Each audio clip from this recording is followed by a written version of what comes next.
उन्हाळ्याचे वाळवणाचे पदार्थ चांगले जमलं की वर्षभर छान टिकून राहतात आणि सगळ्यांना आवडतात. जर थोडी पद्धत चुकली किंवा करण्यात काही चुकी आली तर ते पापड बिघडतात आणि आपली मेहनतसुद्धा वाया जाते. त्यासाठी आपण आज पाहणार आहोत तांदळाचे खिशी पापड. जरासुद्धा खिशी न घेता आपण तांदळाचे पापड पाहणार आहोत.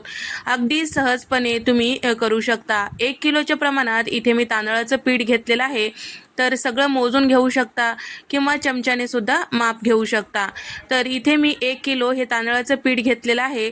तर रेडीमेड घेऊ शकता किंवा तुम्ही घरघंटीवर दळून आणू शकता. तर या ठिकाणी आता 1 किलो बारीक असलेलं तांदळाचं पीठ त्यासाठी लागणारे साहित्य पाहूया. तर इथे मी पोहे खायच्या चमच्याने साधारण 2 सपाट चमचे इतकं पापड खार घेतलेलं आहे. तर साधारण 12 ग्राम इतकं झालेलं आहे. यामध्ये एखाद 2 असे गुठळ्या असतील तर मोडून घ्यायच्या आणि त्याचबरोबर 35 ग्राम इतकं इथे मीठ झालेलं आहे. तर पोहे खायच्या चमच्याने इथे आपलं हे मीठ जे आहे 3.5 चमचे इतकं मीठ टाकून घेतलेलं आहे पोहे खायच्या चमच्याने. त्याचबरोबर पोहे खायच्या चमच्याने 1 चमचा जिरे म्हणजे 4 ग्राम इतकं झालेलं आहे आणि सोबतच साधारण 3 चमचे इतकं तीळ घेतलेलं आहे. वजनी म्हणताल तर 20 ग्राम इतकं आहे. घेतलेले सगळे जिन्नस पिठामध्ये टाकून घ्यायचं, सगळं मिक्स करायचं आणि कोरड्या डब्यामध्ये भरून ठेवायचं. हे 1 किलोच्या प्रमाणात आपलं हे पिठाचं प्रीमिक्स तयार झालेलं आहे.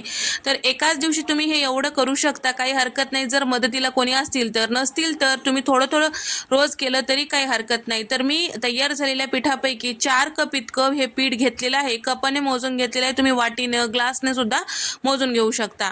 जेवढं पीठ घेतल्या त्याच्या 1.5 पट आपल्याला पाणी टाकून घ्यायचं आहे. म्हणजे 1 कपसाठी 1.5 कप या अंदाजे आपल्याला पाणी घ्यायचं आहे. पाणी उकळून घ्यायचं आहे. त्यानंतर आपल्याला हे पिठामध्ये टाकून घ्यायचं आहे. पाणी जरी आपण मोजून घेतलं तरी सुद्धा एकदाच पाणी टाकायचं नाही. आपल्याला टप्प्याटप्प्याने टाकायचं आहे. मिक्स करत करत टाकायचं आहे. तर या ठिकाणी आता हे सगळं छान व्यवस्थित मिक्स करून घेतलेलं आहे आणि गच्च झाकण लावायचं. म्हणजे वाफ धरल्यासारखं होतं आणि पीठ छान वाफल्यासारखं होतं. आपण इथे जरासुद्धा खिशी घेत नाही आणि हे फक्त उकळतं पाणी टाकून घेत आहोत. तर पिठामध्ये छान चिकटपणा येण्यासाठी आपल्याला हे झाकून ठेवणं गरजेचं आहे. गच्च झाकण लावलं की साधारण 5 मिनिटं छान दणदणून हे वाफू द्यायचं. पण गॅसवर ठेवायचं नाही, फक्त वाफ आणायचं. जर झाकण व्यवस्थित असेल तर छान दरदरून घाम येतो, तुम्ही बघू शकता. आता या ठिकाणी साधारण 5 ते 6 मिनिटानंतर छान असं हे झाकण लावलं की वाफल्यासारखं झालेलं आहे.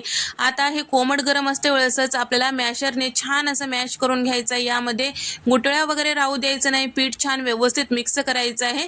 तर या ठिकाणी तुम्ही बघू शकता आपण खिशी घेतली नाही आणि पीठसुद्धा वाया गेलं नाही.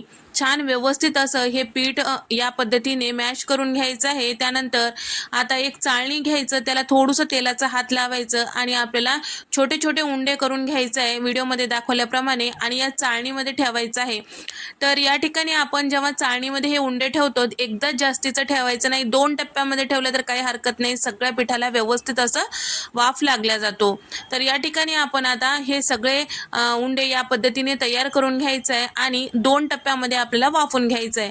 म्हणजे 2 टप्प्यामध्ये वाफलं की हे पीठ जे आहे छान वाफल्या जातो आणि शिवाय गरम गरम असलं की आपल्याला जे पापड आहे छान व्यवस्थित लाटल्या जातात किंवा तयार केल्या जातात. तर आता आपल्याला हे जे पीठ आहे वाफवायचं आहे. तर कसं करायचं, एक मोठं टोपलं घ्यायचं, त्यामध्ये पाणी टाकायचं आणि स्टँड ठेवायचं. त्यावर आता आपल्याला हे चाळणी ठेवून घ्यायचं आहे. चाळणीमधलं सुद्धा वाफ जाऊ द्यायची नाही. त्यामुळे वरतून आणखीन एक झाकण लावलेलं आहे आणि वरतून एक टोपलं पालतं ठेवलेलं आहे, म्हणजे वाफ जाणार नाही. मध्यम गॅसवर बरोबर 20 मिनिटं वाफून घेतल्यानंतर तुम्ही बघू शकता आपलं पीठ छान वाफल्या गेलेलं आहे. आता शिल्लक राहिलेलं पीठ सुद्धा त्याच पद्धतीने वाफून घ्यायचं आहे.